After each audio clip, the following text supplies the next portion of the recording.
Hello दोस्तों, अगर आपने अभी तक मेरे यूट्यूब चैनल सब्सक्राइब नहीं किया है तो प्लीज़ मेरे यूट्यूब चैनल सब्सक्राइब कर लें और बेल आइकन दबाना बिल्कुल ना भूलें। तो आज हम बात करने वाले हैं types of pond for fish culture. Synopsis की हम बात करें तो introduction, requirement for ponds, types for ponds and physico chemical and biological factor of fish ponds. पांचवा है कंक्लूजन एंड रेफरेंस।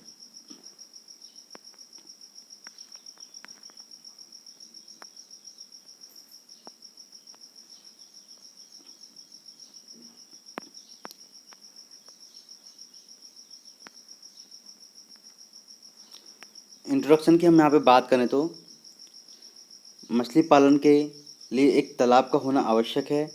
ऐसा तालाब जिसमें वर्ष भर पानी भरा रहता है, क्योंकि बिना पानी के मछली पालन की कल्पना भी संभव नहीं है। इसके लिए पुराने तालाब को मछली पालन के लिए उपयुक्त बना सकते हैं या फिर नए पौंड का निर्माण किया जा सकता है। मछली पालन मछली पालन के तालाब तालाब का निर्माण सभी प्रकार की मिट्टी सभी प्रकार की मिट्टी से नहीं किया जा सकता, क्योंकि अच्छे उत्पादन के लिए तालाब में मिट्टी के कुछ खास गुण होना आवश्यक है। दूसरा है रिक्वायरमेंट ऑफ पॉन्ड्स।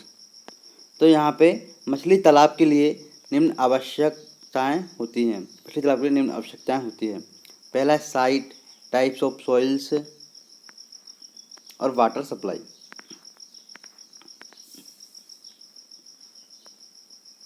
हम साइट की बात करें तो मछली तालाब बनाने के लिए हल्के ढलान वाली तथा भूप्रदेश होना चाहिए तथा 3 दिशा में ऊंचे स्थल तथा चौथी दिशा में एक निर्गम स्थान होना चाहिए। यदि जमीन हल्की ढलान वाली हो, अधिक ऊंचाई पर एक स्वतः जल प्रणाली वाली तालाब को निर्मित किया जा सकता है। पॉन्ड्स के स्थल चुनाव में निम्न बातों का ध्यान रखना चाहिए। पहला, प्राकृतिक रूप से गहरा हो, जल धारण क्षमता अधिक हो, इसको दी जाने वाली खाद उर्वरकों का शोषण न हो, मिट्टी का पीएच 6 से 8 के बीच होना चाहिए, पॉन्ड के पास आसपास कोई सदाबहार जल स्रोत हो।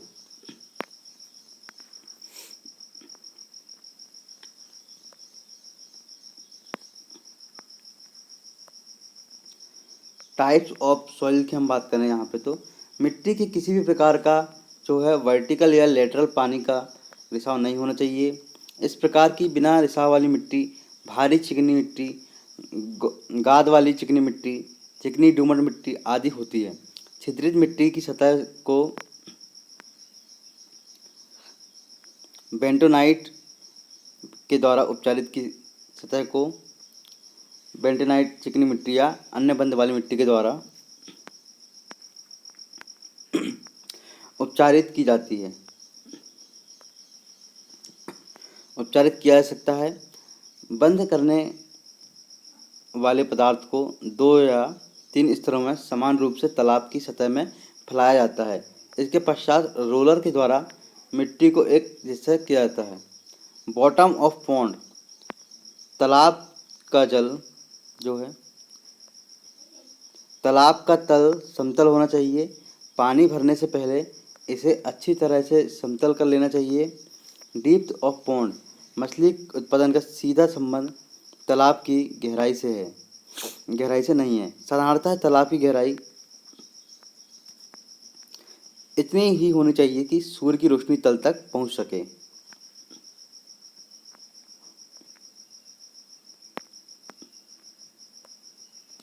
साइज, टाइप ऑफ पॉन्ड, साधारणतः एक आयताकार तालाब बनाना चाहिए जिसकी लंबाई चौड़ाई के लगभग 3 गुना होनी चाहिए। पॉन्ड्स की चौड़ाई 50 मीटर से अधिक नहीं रखनी चाहिए, क्योंकि इससे अधिक चौड़ाई वाले तालाब में जाल चलाना अधिक कठिन होता है। कंस्ट्रक्शन ऑफ वर्म, पॉन्ड में बांध और पानी के बीच एक प्लेटफॉर्म जैसा स्थान बनाया जाता है जिसे वर्म कहते हैं, जो बांध को खिसकने से रुकता है तथा जाल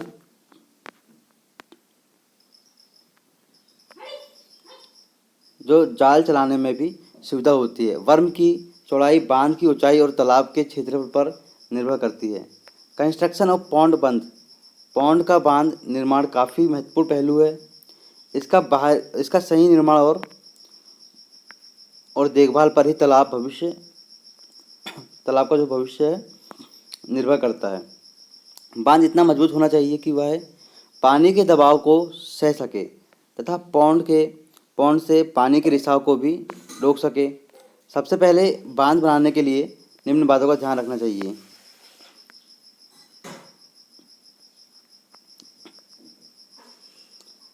पहला है, बंध निर्माण के स्थान पर पेड़ पौधों को, जड़ सहित पत्थर इत्यादि को हटा देना चाहिए, क्योंकि बाद में इनके सड़ने से वहाँ से पानी का रिसाव होने लगता है। दूसरा है, बांध निर्माण में बांध की पूरी चौड़ाई तक दर तय मिट्टी डालनी चाहिए, जिससे बांध की पूरी चौड़ाई का एक चरण में निर्माण हो सके। बांध के दोनों ओर के ढलान का जो काम है भी साथ साथ करना चाहिए। बंध निर्माण के समय प्रति 1 फीट मिट्टी डालने के बाद उस पर पानी छिड़कर पीट कर दबाना चाहिए। वाटर सप्लाई तो पानी के समय सामान्य स्रोत, जलाशय, सरिताएं, झरने, नहरें, नलकूप या आर्टिशियन कूप आदि होते हैं। पानी का अच्छा स्रोत झरने होते हैं, परंतु जल प्रदाय का अच्छा स्रोत ऊंचाई पर स्थित जलाशय होते हैं। सरिताएं या नहरें भी जल प्रदाय के ठीक स्रोत होते हैं, यदि उनका प्रवाह अच्छा हो, जिससे कि तालाब भरा जा सके और बराबर जल प्रदाय एवं जल स्तर बना रहे। जो सरिताएं अधिक वर्षा के समय भरी रहती हैं, उनका उपयोग जो है नहीं करना चाहिए, क्योंकि इनके पानी में अच्छी मात्राएं में गाद पाई जाती है, जो कि तालाब की उर्वरता को कम करती है। यदि सरिताओं को जल स्रोत के रूप में उपयोग किया जाता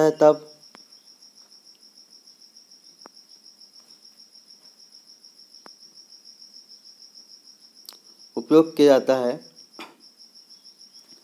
तब तालाबों को इनसे अधिक दूरी पर निर्मित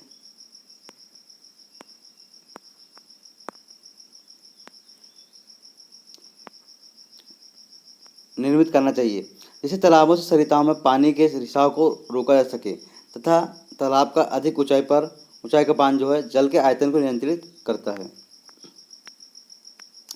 टाइप्स ऑफ पॉन्ड्स की हम बात करें तो मछली पालन के अनुसार तालाब कई प्रकार के होते हैं, जिसमें मछलियों की विभिन्न स्टेज के अनुसार ये पॉन्ड्स बनाए जाते हैं। पहला है ब्रीडिंग पॉन्ड्स।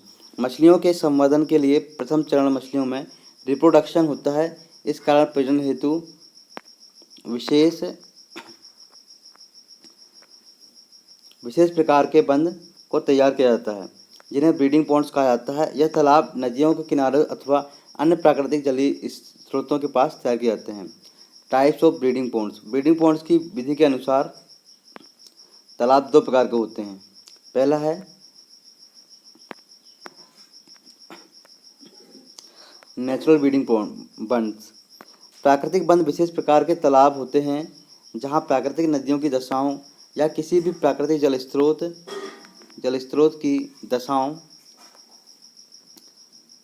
की दशाओं का संवर्धित मछलियों के प्रजनन हेतु प्रबंधन किया जाता है। यह विशेष प्रकार के बनाए गए बंध निम्न स्तर के स्रोतों में बनाए जाते हैं, जहां पर अत्यधिक वर्षा ऋतु के जल को संग्रहित किया जाता है। इस प्रकार के बंध 3 प्रकार के होते हैं। पहला है वेट बंध की हम बात करें तो यह एक बंध विशेष प्रकार से मछलियों के प्रजनन के लिए बनाए जाते हैं, जिनमें संपूर्ण वर्ष पानी रहता है। इस प्रकार के बंध को वेट बंध कहते हैं। एंड सेकंड है ड्राई बंध। इस प्रकार के बंध मौसमी प्रकार के बंध होते हैं। इसमें पानी उथले क्षेत्र में पाया जाता है। मॉडर्न बंध की हम बात करें तो इसको पक्का बंध कहते हैं। इसका निर्माण चिनाई द्वारा होता है एवं बंध के निम्न क्षेत्र के स्तर पर एक जलकपाट प्रकार का गेट होता है, जो इस बंध की विशेषता है। दूसरा है हेचिंग पॉन्ड्स और पिट। निषेचित अंडों को हेचिंग के लिए हेचिंग तालाब या पिट्स में रखा जाता है। इसको बनाते समय निम्न बातों का ध्यान रखा जाता है।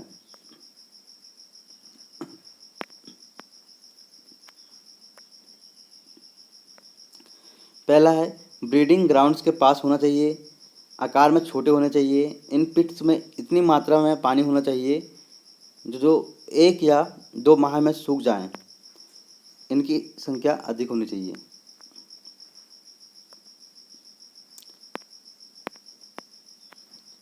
नर्सरी पॉन्ड्स की हम बात करें तो नए निर्मोचित फ्लाई हैचिंग हापा से नर्सरी तालाबों में संवर्धित किए जाते हैं।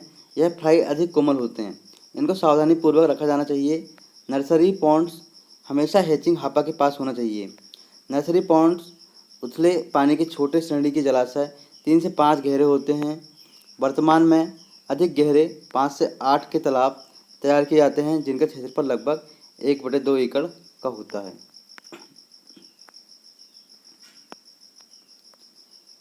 रियरिंग पॉन्ड्स की हम बात करें तो फिंगरलिंग्स के अच्छे स्वास्थ्य एवं वृद्धि के लिए इनको रियरिंग पॉन्ड्स में लालन पालन के अभ्यास की आवश्यकता है।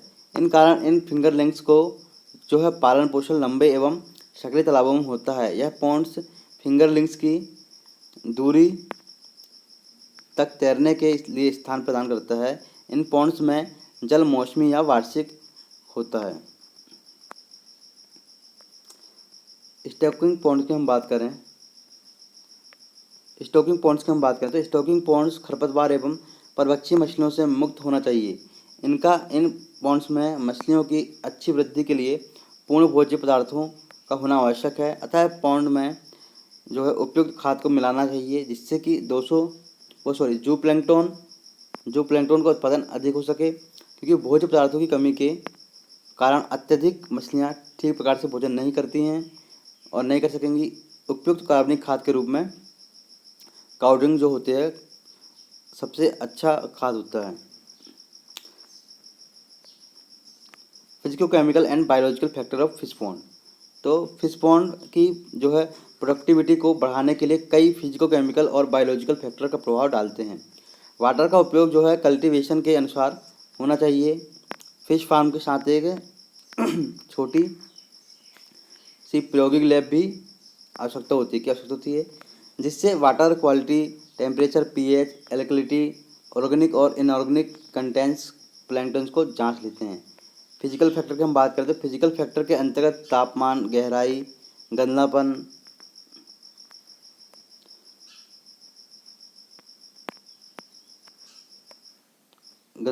प्रकाश और जल की गति का प्रभाव फिश पॉन्ड के लिए आवश्यक होता है। यदि फिजिकल फैक्टर के में कमी व अधिकता होती है तो उसका प्रभाव फिश प्रोडक्शन पर पड़ता है। केमिकल फैक्टर की हम बात करें तो केमिकल फैक्टर है रासायनिक कारक के अंतर्गत पीएच जो है, हाइड्रोजन इन कंसंट्रेशन, खुली ऑक्सीजन एवं CO2 और पोषक, इन सभी कारक का अपना अलग अलग प्रभाव पड़ता है।